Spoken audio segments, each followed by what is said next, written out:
সামনের পরে আইছেন না দিতে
দাদা আপনি খুব চমৎকার বাজিয়েছেন, আমরা খুব বিমোহিত আপনার বাঁশির চমৎকার এই বাঁশি শুনে।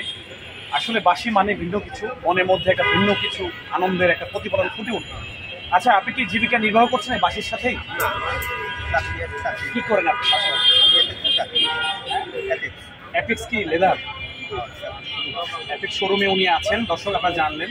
তার জন্য ভালোবাসা প্রদর্শন থাকলো, কারণ এই গুণী মানুষটি ছোটবেলা থেকে বাঁশির প্রতি অকৃত্রিম ভালোবাসার জন্যই আজকে তিনি দেখেন রাস্তায় নিজে হেঁটে হেঁটে বাঁশি বাজাচ্ছেন।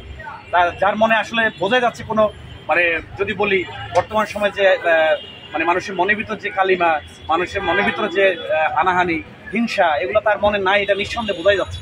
কারণ এত চমৎকারভাবে হেঁটে হেঁটে বাঁশি বাজাচ্ছেন, নিঃসন্দেহে একজন সাদা মনের মানুষ আমাদের দাদা। তো দাদা, আপনি আমাদের জন্য, দর্শকদের জন্য কিছু বলেন।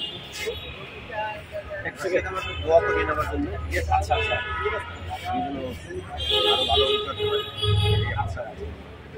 দর্শক, আমরা যেতে যেতে ওনার কণ্ঠে, ওনার মুখের আরেকটি বাঁশির সুর শুনে আমরা শেষ করব। সর্বশেষ আমার এত রাতে কেন রাখছো?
থ্যাংক ইউ আপনাকে আমাদের সাথে থাকার জন্য, অসংখ্য ধন্যবাদ দাদা।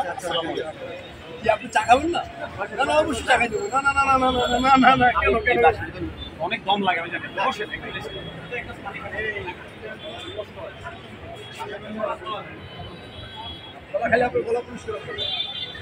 আমরা মিডিয়ার মানুষ পরিচয়ন, উনি একজন শিল্পী, সৃষ্টি বিপ্লব,